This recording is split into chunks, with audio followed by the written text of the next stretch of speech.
చంద్రకళ, ఒక విషయం గుర్తుపెట్టుకో. ఒకవేళ జీజాబాయి జీవితం అంతా ఆ రామ్జీ సత్పాల్ ఇంట్లో ఆ పిల్లల్ని తీర్చిదిద్దటంలోనే గడిచిపోతే, తన జీవితం సంతోషంగా లేకపోతే, అప్పుడు ఆ పాపం అంతా నీకే చుట్టుకుంటుంది. ఇక మనుషులకు ఎప్పుడైతే తెలుస్తుందో ఏం చేస్తే పాపం చుట్టుకుంటుందో అని, అప్పుడు ఆ పనులు చేయకపోవటమే మంచిది. అందుకే మేము కోరుకుంటున్నాము, అలాంటి పాపం నువ్వెప్పటికీ చేయకూడదని. స్వామి, నన్ను క్షమించండి స్వామి. నా వల్ల చాలా పెద్ద పాపం జరిగింది. మీరెంతో దయామయులు, ఎంతో గొప్పవారు. కానీ నేను ఆ భీమాబాయి మాటలు నమ్మి ఈ రోజు దాకా మిమ్మల్ని తప్పుగా అర్థం చేసుకుని మీకు విరుద్ధంగా నిలబడ్డాను. కానీ ఇప్పుడు అర్థమైంది, మీరు అందరి గురించి మంచిగానే ఆలోచిస్తారు. స్వామి, మీరు చెప్పింది నిజమే. జీజాబాయి జీవితానికి నేనే బాధ్యత వహించాల్సి ఉంటుంది. అరే, మీరింకా స్నానం చేయలేదా? మేం ముందు అంట్లు తోముతాము, ఆ తర్వాత స్నానం చేస్తాము. లేదు లేదు, ముందు వెళ్ళి స్నానం చేసి పూజ చేసుకుని నీళ్లు సమర్పించండి. ఆ తర్వాత మిగతా పనులు చేతురు గాని. మేము మీకులాగా పూజలు చెయ్యము. చెయ్యము అంటే ఏంటి? నాన్న చెప్తాడు, అందరికీ వాళ్ళ వాళ్ళ నమ్మకాలుంటాయట. ఎవరైతే చేస్తారో వాళ్ళు ఒప్పే, అలాగే ఎవరైతే చేయరో వాళ్ళు కూడా ఒప్పేనట. ఇద్దరూ ఒప్పేలా అవుతారు. సరే, తప్పప్పులు వదిలేయండి. రేపటి నుంచి మీరిద్దరూ అందరికంటే ముందు లేచి స్నానాలు అవి చేసి పూజ చేయండి. లేదు, మేం పూజలు చేయము. మేం కబీర్ని ఇంకా తుకారాంని నమ్ముతాము. వాళ్ళెప్పుడూ చెప్తారు మనసుని ఎప్పుడు స్వచ్ఛంగా ఉంచుకోవాలని,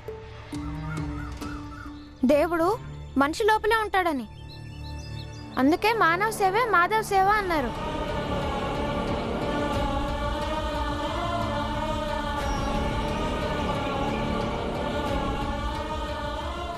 సరే, అందరికీ ముందు నుంచే తెలుసు ఏం చెయ్యాలో ఏం చేయకూడదు అని. కానీ రేపు ఆమె జీవితం ఆ కుటుంబం సంఘర్షణల మధ్య నలిగి నాశనమైపోతే, అప్పుడు ఆమెను రక్షించాల్సిన బాధ్యత కూడా నీదే అవుతుంది. జీజాబాయ్, చూడు, అందరికీ వాళ్ళ సొంత ఆలోచనలుంటాయి. మెల్లమెల్లగా అర్థం చేసుకుంటావు వాళ్ళ మాటల్లో ఉద్దేశం ఏంటో. కొంచెం సమయం పడుతుంది, కానీ అంతా సవ్యంగానే జరుగుతుంది. అయినా వీళ్ళింకా చిన్నపిల్లలు, వాళ్ళు కూడా అర్థం చేసుకుంటారు.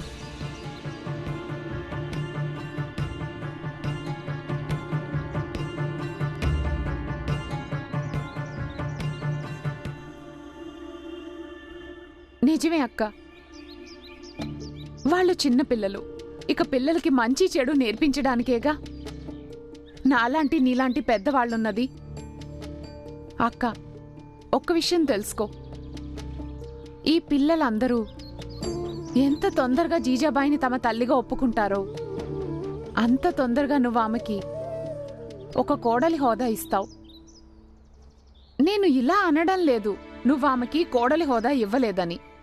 కానీ నా ఉద్దేశం ఏంటంటే, ఆమెకి ఎక్కడ ప్రేమ, గౌరవం, ఇంకా అధికారం అందాలి. అప్పుడే పిల్లల్ని అదుపులో ఉంచగలదు. అంటే నాకు అర్థం కాలేదు. నేను చెప్తానక్క.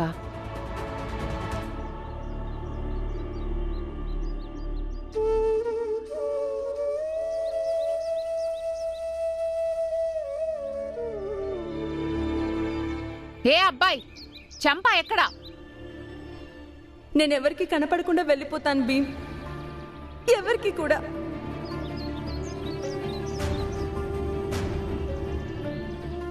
చెప్తావా? నేను రాత్రంతా దాన్ని వెతికాను. ఆ తర్వాత నాకెవరో చెప్పారు నువ్వు నిన్న రాత్రంతా ఇక్కడే తిరుగుతున్నావని. అంటే ఈ లెక్కన దాన్ని నువ్వే పంపించేసుంటావు. ఆమెని నేను పంపించలేదు, ఆమె సొంతంగా వెళ్ళిపోయింది. ఇక ఇప్పుడు ఆమెని మీరు ఎప్పటికీ పట్టుకోలేరు. ఎందుకంటే ఆమె నిర్ణయం తీసేసుకుంది. ఎవరైతే నిర్ణయాలు తీసుకోవటం మొదలు పెడతారో వాళ్ళని ఎవరూ ఎప్పటికీ ఆపలేరు. ఉండు, నీ పని చెప్తాను. నువ్వే దాన్ని పంపించేశావు. చెప్తావా లేదా నువ్వు?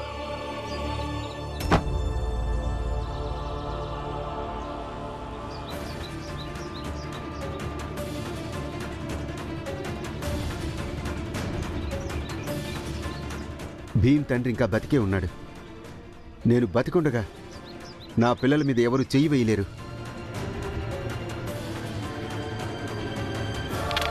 వీడినే అడగండి. వీడే చంపాని పంపించేశాడు. అడగండి అది ఎక్కడుందో. ఒక్క మాట కూడా మాట్లాడకు. నేను జనాలందరినీ ఇక్కడికి పిలుచుకొస్తాను, లేదా పోలీస్ కెప్టెన్ దగ్గరికి తీసుకెళ్తాను. నువ్వు క్షేమంగా ఉండాలంటే వెంటనే ఇక్కడి నుంచి వెళ్ళిపో.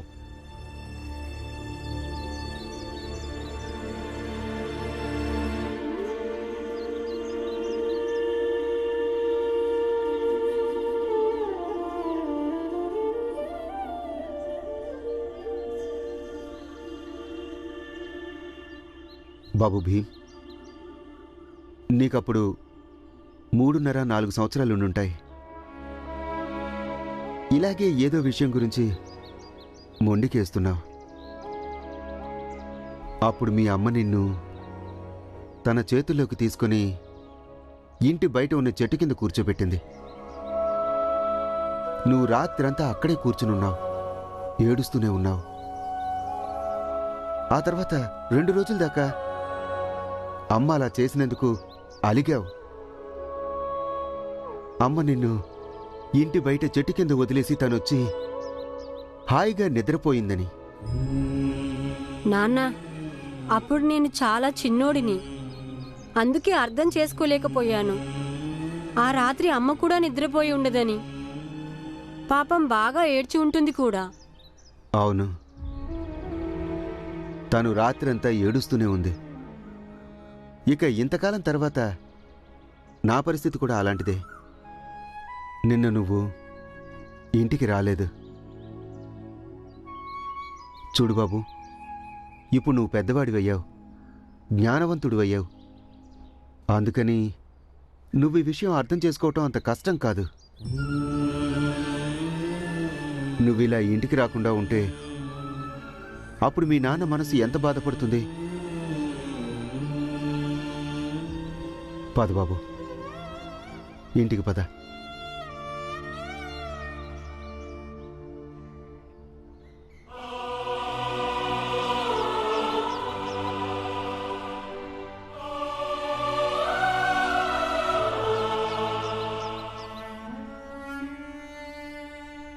జీజాబాయ్, ఒక కుటుంబంలో వారసత్వపు నగల ద్వారా బాధ్యతలు కూడా వారసత్వంగా వస్తాయి. దీనివల్ల అనుబంధాలు ఇంకా బలపడతాయి. మా దగ్గర ఎక్కువ నగలైతే లేవు, కానీ ఎన్ని ఉన్నాయో అవి భీమాబాయ్ చాలా జాగ్రత్తగా కాపాడుకుంది.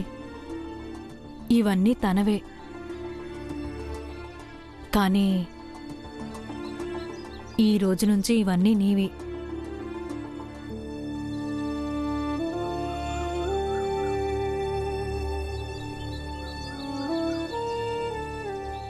అరే కొంగు చాపక్క,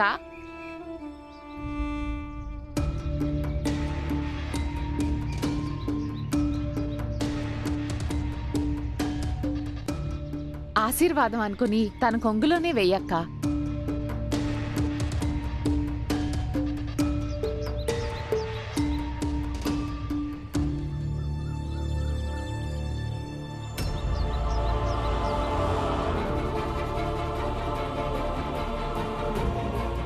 భీమ్, వద్దు, ఇవన్నీ మా అమ్మ నగలు. నువ్వు వీటిని వేరే వాళ్ళకి ఎలా ఇస్తావత్తా? నేను మా అమ్మ నగలను ఎట్టి పరిస్థితుల్లోనూ ఎవరికీ ఇవ్వనివ్వను. ఎవరికీ ఇవ్వద్దు. భీమ్, అర్థం చేసుకోవడానికి ప్రయత్నించు. ఈమె మీ కొత్త అమ్మ. ఇప్పుడు ఈ నగల మీద ఈమెదే హక్కు. కాదత్తా, ఈమె మా అమ్మ కాదు. మీ అమ్మ కాదులే, ఒప్పుకుంటాను. కానీ తను మీ నాన్నకి భార్యేగా. నాన్న ఈమెని పెళ్లి చేసుకున్నాడు, కాబట్టి ఆ సంబంధంతో ఈ నగల మీద జీజాబాయికి హక్కుంది. ఇవ్వనివ్వు. వద్దత్తా, వద్దు. బాబు భీమ్,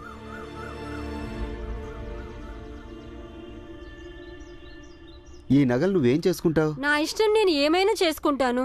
కానీ ఇవన్నీ మా అమ్మ నగలు.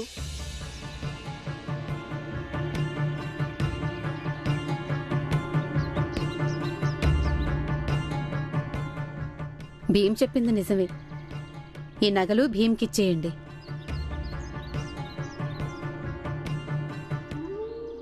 మీ అందరి సంతోషం భీమ్ సంతోషంలోనే ఉంది. ఇక మీ అందరి సంతోషమే నా సంతోషం.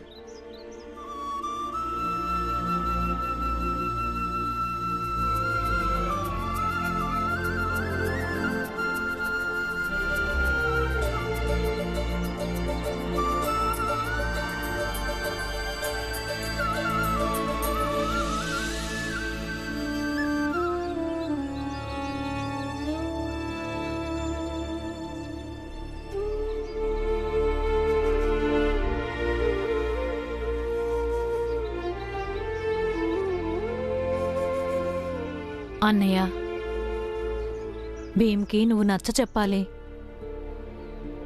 వాడి హద్దులేంటో, వాడి పరిదేంటో,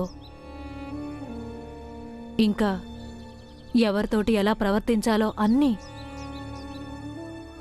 మీరా, వాడు చిన్నపిల్లడు, నేర్చుకుంటాడు. లేదన్నయ్య, తల్లి లేని పిల్లల మీద అనవసరానికి మించి అతి ప్రేమ చూపిస్తే పిల్లలు చెడిపోతారు. అప్పుడు ఇల్లు గాడి తప్పుతుంది. అలాంటి తప్పు నువ్వు చెయ్యొద్దు.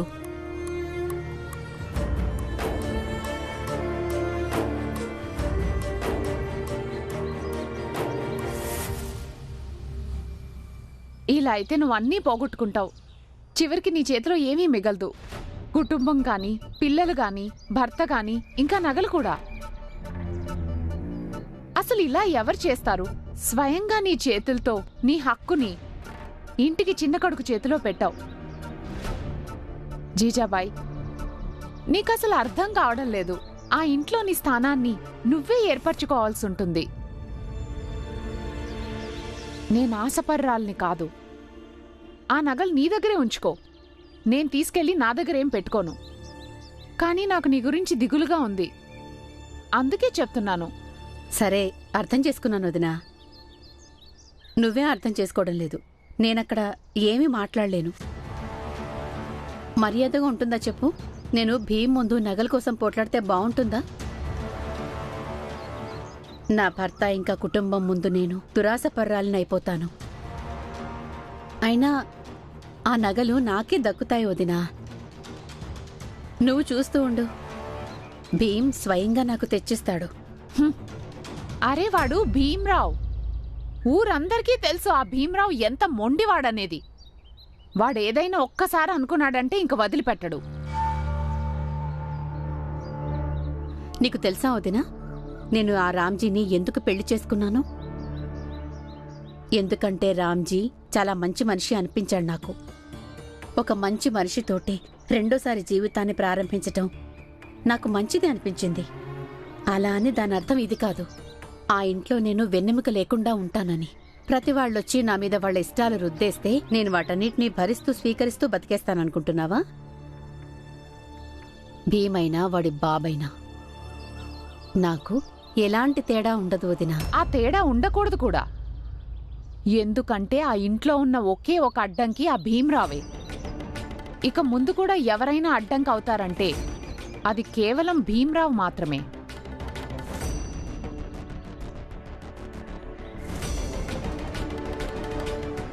ఎందుకంటే ఆ ఇంట్లో ఉన్న ఒకే ఒక అడ్డంకి ఆ భీమ్రావే. ఇక ముందు కూడా ఎవరైనా అడ్డంకి అవుతారంటే అది కేవలం భీమ్రావ్ మాత్రమే. భీమ్, ఇంత అవగాహన నుండి నువ్వెందుకు ఇలా ప్రవర్తిస్తున్నావు?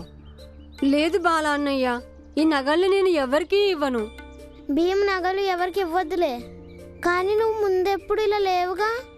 నువ్వైతే నీ సొంత వాటిని కూడా వేరే వాళ్ళకి ఇచ్చేసేవాడివిగా. మరి ఈరోజు హఠాత్తుగా అమ్మ నగల మీద ప్రేమ ఎందుకు? చూడు భీమ్, అమ్మ మీద ప్రేమ మా అందరికీ ఉంది. కానీ ఈ విషయం నిజమేగా.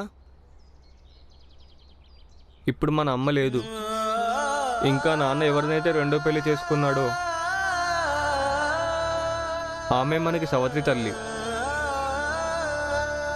భీమ్లాగే నేను ఇప్పుడు ఆమెను అమ్మగా ఒప్పుకోను.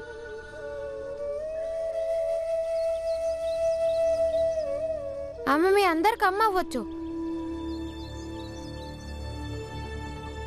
కానీ నాకు భీమ్కి కాదు.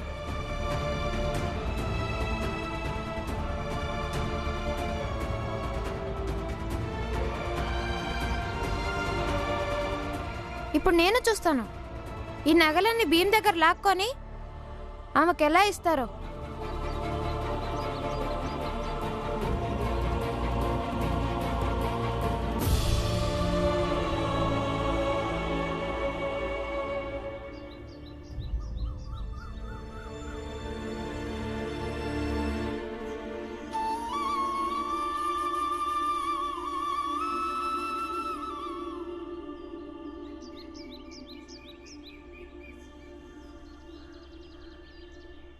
ఇలా చూడు జీజాబాయ్, భీమ్ని తప్పుగా అర్థం చేసుకోవద్దు. వాడి సహజ స్వభావం అది కాదు. కానీ వాళ్ళ అమ్మ ప్రేమతో ఎలా పెనవేసుకున్నాడంటే... ఈ బట్టలు ఉతికినవా లేక ఉతకాల్సినవా? కానీ నువ్వు చూస్తూ ఉండు, నా మనసు చెప్తోంది నిన్ను మన పిల్లలందరిలో ఒకవేళ అధికంగా ఎవరైనా ప్రేమిస్తారు అంటే అది భీమ్ ఒక్కడే. నా మనసు చెప్తోంది ఇప్పుడు వీటన్నిటిని ఉతికేయాలని. నేను నీతో మరొకటి మాట్లాడుతున్నాను, నువ్వు మాటనెందుకు మార్చేస్తున్నావు? ఇవి ఈ బట్టలు నేను నీతోనే మాట్లాడుతున్నాను.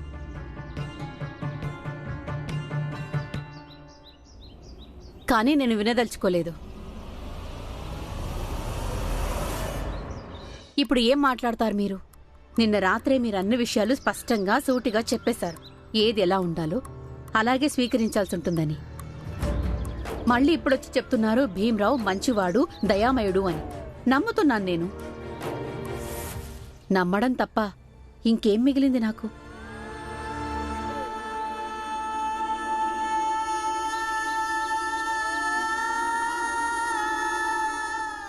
లేదు, నువ్వలా మాట్లాడొద్దు. చూడండి, ఇంటిని విడగొట్టే ఆడవాళ్ల లాంటి దాన్ని కాదు నేను. ఇక కొన్నిసార్లు మౌనంగా ఉండడం వల్ల చాలా సమస్యలు పరిష్కారం అవుతాయి.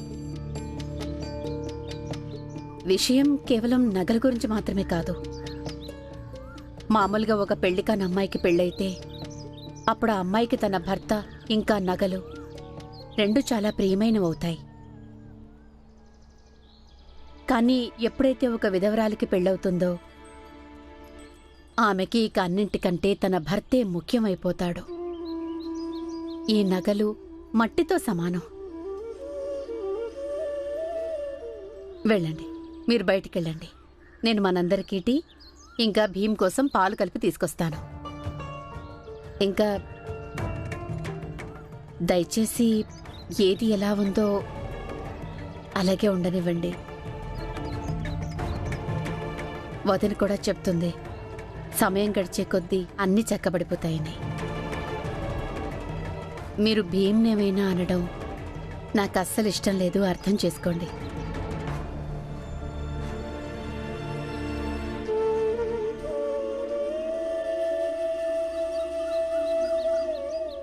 ఆనంద్, నీకు అసలు బుద్ధుందా? నువ్వు వీడికి తోడయ్యావా? నాకు బుద్ధి లేదు బాలన్నయ్య, మీరందరూ వెళ్ళిపోండి ఇక్కడ నుంచి. పెద్దన్నయ్య మాటకి ఏమైనా గౌరవం ఉందా లేదా? మరి పెద్దన్నవే ఉండి చిన్న తమ్ముడు బాధ అర్థం చేసుకోవట్లేదుగా. భీమ్,